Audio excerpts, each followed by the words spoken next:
Salut à tous, Kwame Sport. J'espère que vous allez bien, peu importe l'heure et l'endroit où vous regardez cette vidéo. Avant de commencer, cliquez sur like, abonnez-vous et activez la cloche de façon à être tenu au courant quand je posterai de nouvelles vidéos. Bon, ce soir, le grand retour de David Benavidez à l'intérieur d'un ring. Je pense qu'on aura tous aimé, d'ailleurs l'univers entier aurait aimé le voir contre Canelo. Malheureusement, je pense que ce combat-là, on peut oublier, on ne le verra juste jamais. Mais, en contrepartie, là, ce soir, on voit contre Gvozdyk. Gvozdyk qui fait partie des milliers de gens que David Benavidez a sparé. Parce que, on dit ça, mais David Benavidez, malgré son jeune âge, à 15 ans, il sparait déjà Golovkin. Apparemment, il a déjà fait des sparring contre Bivol. Il a sparé Gvozdyk. Il a sparé, qui d'autre encore sûrement Beterbiev aussi. Enfin bref, je crois qu'il n'y a pas une personne qui est au top maintenant contre qui il n'a pas fait de sparring. Et apparemment, en parlant de sparring, Gvozdyk l'a dit lui-même. C'est pas Benavidez, lui-même Gvozdyk l'a dit. C'est qu'apparemment, quand ils ont fait leur sparring, il a été dominé par Benavidez.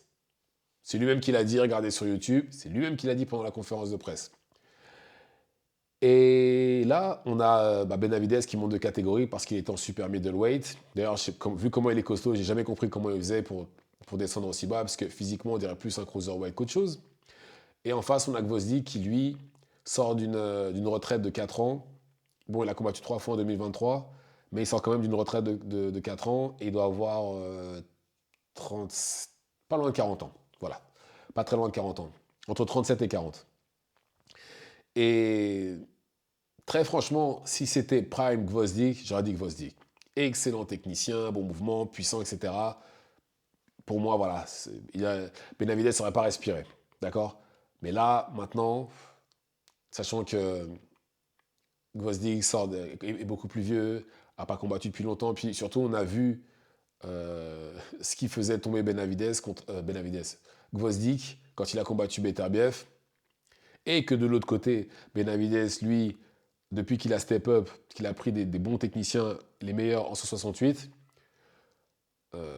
pour moi, elle a clairement augmenté de niveau. Et je pense que, ouais, je pense que Benavidez devrait gagner. Benavidez devrait gagner, mais je ne pense pas que ça ira au KO. Je pense que ça devra aller à la décision. Ce sera pas non plus...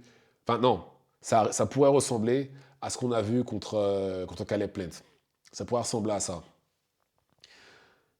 S'il utilise bien son jab et qu'il va bien au corps assez vite, ça pourrait ressembler à ce qu'on a vu contre Plant. Mais je ne pense pas, mais encore une fois, je ne pense pas que ça ira au KO. Et par contre, le vainqueur de ce combat-là, bon, normalement, devrait combattre le vainqueur du combat entre Beterbiev et Bivol. Mais voilà, je pense pas que Beterbiev sera rétabli à 100% d'ici au mois d'octobre, date à laquelle il va combattre Bivol pour toutes les 4 ceintures. Et de toutes les façons même, les gens critiqueront Bivol s'il gagne. Oui, il était vieux, il sortait de blessures, etc. Puis ça fait quand même 2 fois qu'il est blessé, 2 fois qu'il a de lourdes blessures en l'espace de 3 ou 4 ans. En l'espace de 3 ans même, je crois. Donc, les gens ne lui donneront pas de crédit. Et je pense que dans l'idéal, ce serait mieux que Bivol prenne le vainqueur de ce combat-là, justement au mois d'octobre, et qu'il repousse le combat contre Beterbiev un peu plus tard. Pour le bien de Beterbiev, et qu'on a un Beterbiev à 100%, et pas un Beterbiev à 60-70%. Mais voilà, en tout cas, pour le combat de ce soir, je m'attends à ce que Benavidez gagne, par décision. En tout cas, c'est une belle carte. Hein. On a Tank en main event contre Frank Martin, Sank en main event. Il y a le frère de Gary Russell Jr. Enfin bref, grosse carte.